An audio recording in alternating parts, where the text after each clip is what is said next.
المهم بعد اتصلوا يجي أستاذينو ذا فرانسيس تعجب ربحها بزاف تعجب ربحها تفغ غاكيدس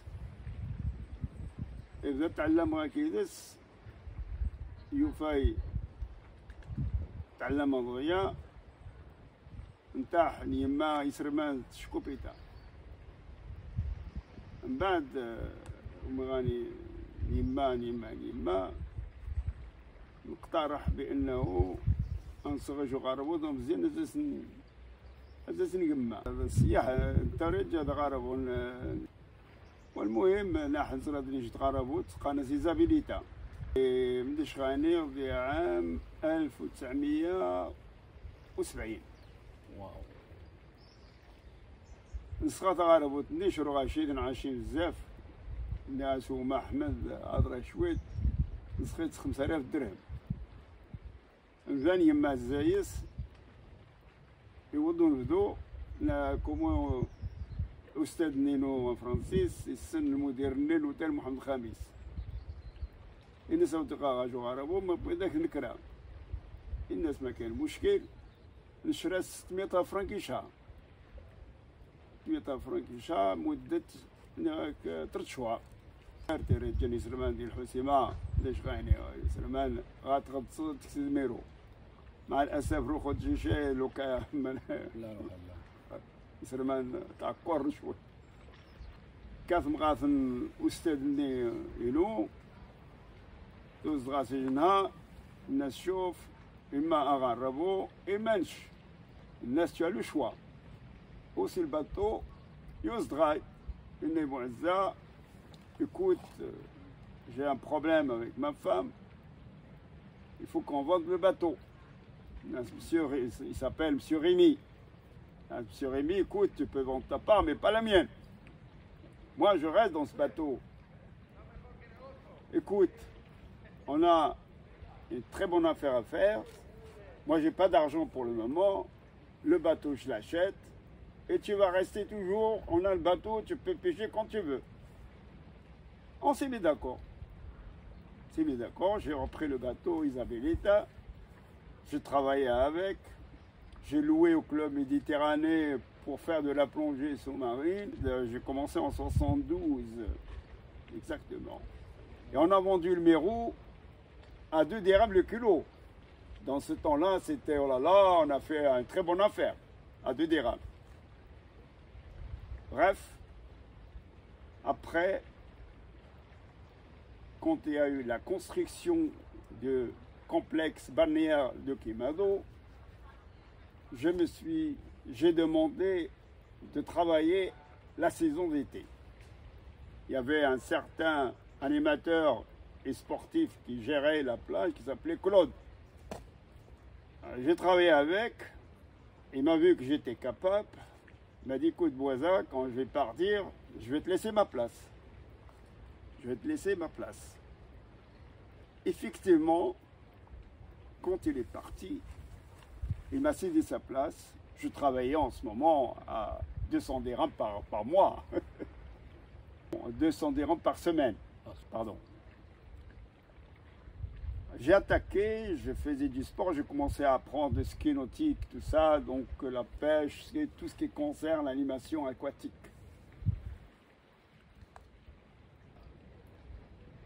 Maroc Tourisme a décidé d'acheter du matériel neuf. Et quand il y avait du très bon matériel, j'ai dit, je suis parti à Rabat, j'ai dit écoutez, vous avez acheté du matériel, si ce matériel vous allez le donner à quelqu'un d'autre, il ne va même pas rester 2 ans. Pourquoi on ne fait pas une affaire? Vous allez me vendre le matériel, je reste travailler avec vous, mais je paye petit à petit.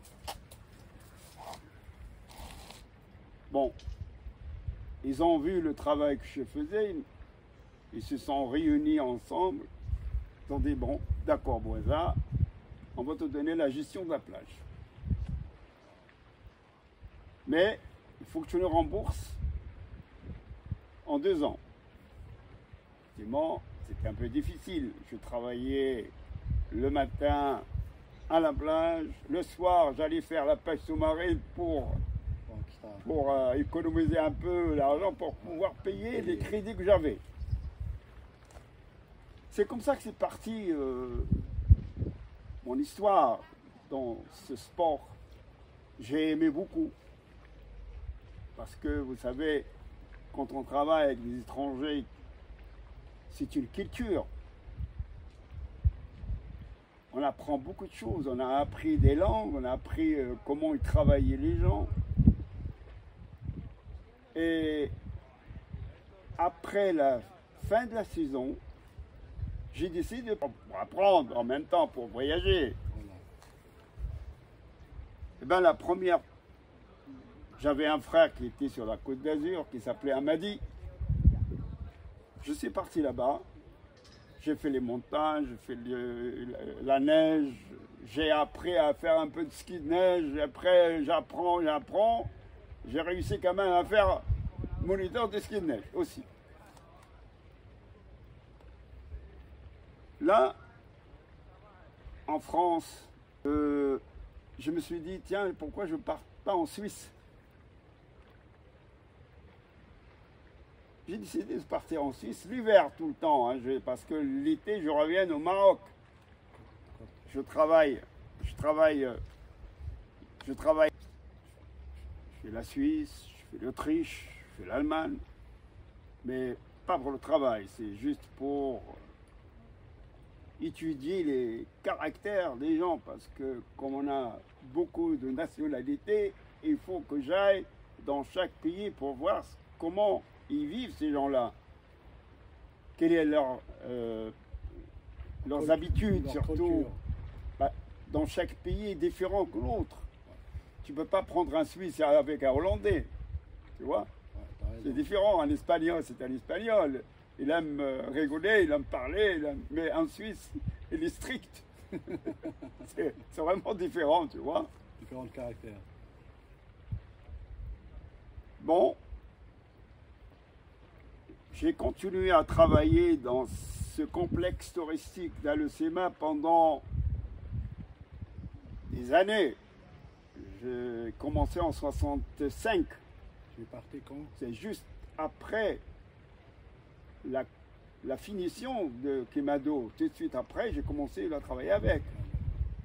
Bon, il y avait l'hôtel Mohamed V. C'était l'hôtel qui est ouvert en 62. C'est le premier hôtel à Alesema. Et c'est grâce à la politique de Moulay Ahmed Alaoui dans son temps. C'est lui le seul qui pouvait dire faites à l'hôtel à Alesema, à Nador, à Kikama, à Shaoun. Il a fait beaucoup pour le Maroc. Et tu es parti quand? Et la gestion, bon, c'était Maroc Tourisme, mais Maroc Tourisme dépend de la CDG. C'est la CDG qui coiffe un peu tout.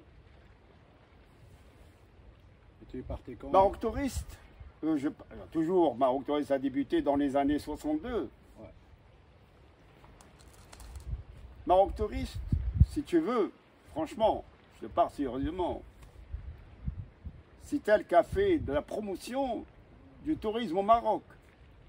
Mais malheureusement, à la fin, c'est elle qui a détruit le tourisme. Ouais. Parce que avant, ce complexe était géré par les Allemands. Ouais. Il y avait aussi des Marocains qui étaient capables. Je me rappelle un certain Rachidi qui était très actif dans ce domaine. Et il travaillait toujours avec les Allemands. Mais je peux te dire, dans les années qui suivent, en 77-78, les Allemands sont partis. Après la gestion de ces complexes, malheureusement, a été donnée à des gens qui ne sont pas du métier. Vous savez, monsieur, on ne peut pas donner à un ministre de santé qui n'est pas professeur de médecine